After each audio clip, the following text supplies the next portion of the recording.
പ്രിയപ്രേക്ഷകരെ, സംസ്ഥാനത്ത് രാഷ്ട്രീയ കോളിളക്കമുണ്ടാക്കിയ മറ്റൊരു വിവാദം കൂടി SIT അന്വേഷിക്കാൻ ഒരുങ്ങുകയാണ്. കാഫിർ സ്ക്രീൻഷോട്ട് കേസിൽ SIT അന്വേഷണം. കോഴിക്കോട് റൂറൽ എസ്പിയുടെ നേതൃത്വത്തിലാണ് SIT അന്വേഷിക്കുക. വടകര സ്റ്റേഷനിലെ SHO ഉൾപ്പെടെ 7 ഉദ്യോഗസ്ഥരും സംഘത്തിലുണ്ട്. 2024 ലോക്സഭാ തെരഞ്ഞെടുപ്പുമായി ബന്ധപ്പെട്ടാണ് കാഫിർ സ്ക്രീൻഷോട്ട് വിവാദം ഉണ്ടാകുന്നത്. അത് ഷാഫി പറമ്പിൽ അനുകൂലമായി ഷാഫി പറമ്പിൽ വോട്ട് തേടി ഉണ്ടാക്കിയ ഒരു പോസ്റ്റാണ് എന്നാരോപിച്ചുകൊണ്ടുള്ള സ്ക്രീൻഷോട്ടുകളാണ് പ്രചരിക്കപ്പെട്ടത്. UDF മതധ്രുവീകരണത്തിന് ശ്രമിക്കുന്നു എന്നാരോപിച്ച CPM രംഗത്തെത്തുകയും കടുത്ത പ്രതിഷേധങ്ങൾ നടത്തുകയും പരാതി നൽകുകയും ചെയ്തു. മുൻ MLA ആയ KK ലതിക അടക്കമുള്ളവർ ഫേസ്ബുക്കിൽ ഈ സ്ക്രീൻഷോട്ട് പങ്കുവച്ച രൂക്ഷ വിമർശനം ഉന്നയിക്കുകയും ചെയ്തു എന്നതാണ് പ്രധാനം. പിന്നാലെ CPM നൽകിയ പരാതിയിൽ MSFന്റെ നേതാവ് PK മുഹമ്മദ് കാസിമിനെതിരെ കേസെടുത്തു. പക്ഷേ തന്നെ ഇരയാക്കിക്കൊണ്ട് നടത്തിയ ഗൂഢാലോചനയാണെന്ന് പറഞ്ഞ് കാസിം കേസുമായി കോടതിയെ സമീപിക്കുകയായിരുന്നു. ആ അന്വേഷണത്തിനൊടുവിലാണ് ഇതാദ്യം പങ്കുവെക്കപ്പെട്ടത്. ഇടത് വാട്സാപ്പ് ഗ്രൂപ്പുകളിലാണ് എന്ന വിവരം പുറത്തേക്ക് വന്നത്. സ്ക്രീൻഷോട്ടിന്റെ ഉത്ഭവം CPM അനുകൂല ഗ്രൂപ്പുകളിലൂടെയാണ് എന്ന അന്വേഷണത്തിൽ കണ്ടെത്തി. അത് ഏപ്രിൽ 25 ഉച്ചയ്ക്ക് 2:13 റെഡ് കൗണ്ടർ എന്ന ഗ്രൂപ്പിൽ സന്ദേശം ഷെയർ ചെയ്തത് റിബേഷ് എന്ന DYFI നേതാവാണ് എന്ന വിവരം പിന്നാലെ പുറത്തു വന്നു.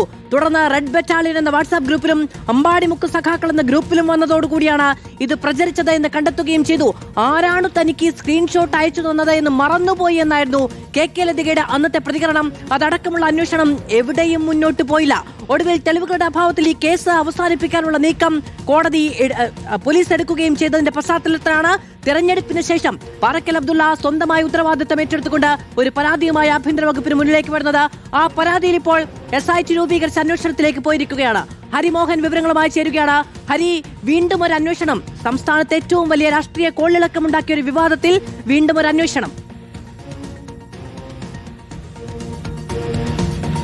അത് തീർച്ചയായിട്ടും വീണ്ടും SIT രൂപീകരിച്ചിരിക്കുന്നു എന്നുള്ളത് തന്നെയാണ്. ഏറ്റവും ആദ്യം ആലപ്പുഴയിലെ ഗൺമാന്മാരുടെ മർദ്ദനം, ഇപ്പോൾ ഇതാ കാഫിർ സ്ക്രീൻഷോട്ടിൽ ഒരു SIT രൂപീകരിച്ചുകൊണ്ടുള്ള ഉത്തരവിറക്കിയിരിക്കുന്നു.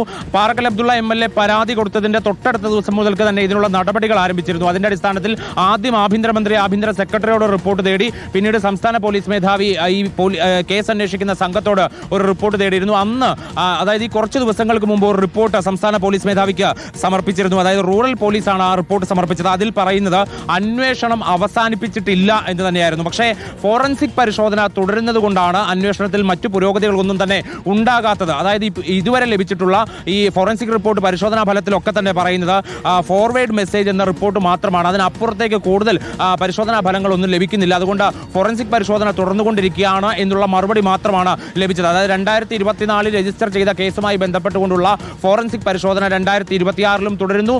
അതിന്റെ അന്തിമ റിപ്പോർട്ട് ഇതുവരെ കിട്ടിയിട്ടില്ല എന്നുള്ളതിന്റെ ചുരുക്കമാണ് സംസ്ഥാന പോലീസ് മേധാവിക്ക് ലഭിച്ച റിപ്പോർട്ട്. അതുകൊണ്ട് തന്നെയാണ് അതിൽ SIT വേണം എന്നുള്ള തീരുമാനത്തിലേക്ക് ആഭ്യന്തര വകുപ്പ് എത്തുകയും അല്പസമയം മുമ്പ് ഉത്തരവ് ഇറങ്ങുകയും ചെയ്ത് ആ ഉത്തരവിന്റെ അടിസ്ഥാനത്തിൽ Kannur range DIG overall supervision നടത്തുകയാണ് SITയുടെ. അതിന് കീഴിൽ കോഴിക്കോട് റൂറൽ SP ഉണ്ടാകും. അന്വേഷണ ഉദ്യോഗസ്ഥനായി കോഴിക്കോട് ജില്ലാ ക്രൈംബ്രാഞ്ച് DYSP ആയിട്ടുള്ള T മനോഹരനാണ്.